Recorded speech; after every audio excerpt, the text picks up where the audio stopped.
धारणा यहाँ दे रहे हैं कि जो मेरी मांग जो मुझे सरकार द्वारा उपलब्ध कराई गई है वह मजदूरी मुझे दिया जाए। मजदूरी दर के हिसाब से यहाँ पेमेंट की जाती थी, लोडिंग अनलोडिंग के उसके खिलाफ न्यूनतम मजदूरी के पर डे मजदूरों के हिसाब से न्यूनतम मजदूरी यहाँ के एमडी महोदय ने तय कर दिए थे। हम लोगों की न्यूनतम मजदूरी आज भी नहीं मिल रही है।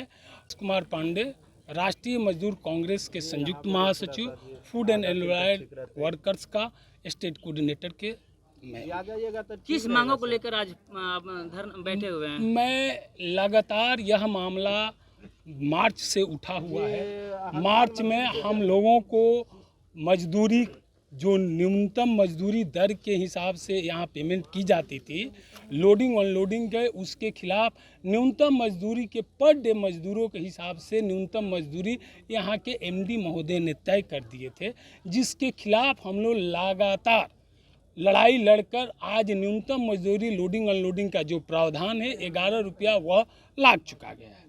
जब ये मजदूरी लागू हो चुका है तो यहाँ के जो वर्तमान व्यवस्था है, हम लोगों की न्यूनतम मजदूरी आज भी नहीं मिल रही है, जबकि यह हम लोग प्रशासन से कई दफा लेबर कमिश्नर आज भी चिट्ठी निकाली हुई है कि हम लोग जाएं लेबर सुपरिटेंडेंट जांच करें कि कितने रेट मजदूरों को मजदूरी मिल रही है, ESI PF मिल रहा है कि नहीं।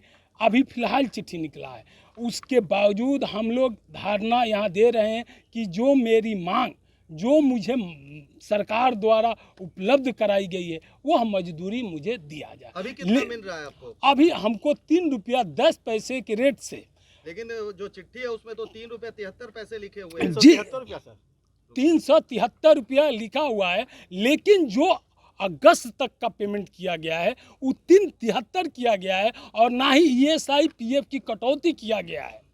अच्छा एक चीज बताइए, इससे पहले 6 रुपये कुछ पैसे थे, कितने थे? 6 रुपया 94 पैसे इससे पहले नहीं थे, वह 2017 का था। उसके बाद हर 6 महीना पर इसका न्यूनतम मजदूरी रिवाइज होता है, हर 6 महीना पर 3 रुपया 4 रुपया 5 रुपया जो भी जिस तरह के न्यूनतम मजदूरी वैलेट के हिसाब से, तो वह बढ़ते बढ़ते 2020 पे तो वो आ गया था 10 के आसपास। जब नए MD साहब आए यहाँ के कुछ दलाल, तो उनको इसको रोक कर उन्होंने न्यूनतम मजदूरी दर पर डे के हिसाब से लाए, जबकि पूरा बात सुनिए, जबकि 88 प्रकार के मजदूरी डिफाइंड है, उसमें लोडिंग अनलोडिंग का अलग रेट है, हमारा लोडिंग अनलोडिंग का अलग रेट के हिसाब से मेरी मजदूरी तय। आखिर कहीं भी वेतन बढ़ता है तो ये आप लोग का घट कैसे गया?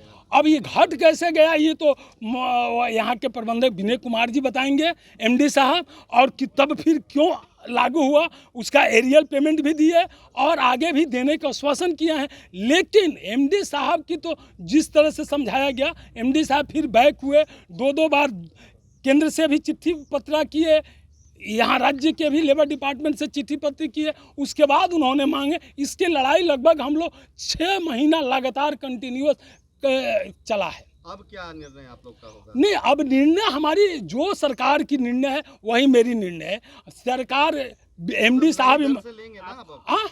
नए दर से जो नए दर है वही तो मैं मांग रहा हूँ। मेरी कोई दूसरा लड़ाई नहीं है, ना मैं कुछ मांग रहा हूँ ना मुझे कुछ चाहिए। जो सरकार की प्रावधान है ESI का, PF का और न्यूनतम मजदूरी का, इसके सिवा मुझे कुछ नहीं चाहिए।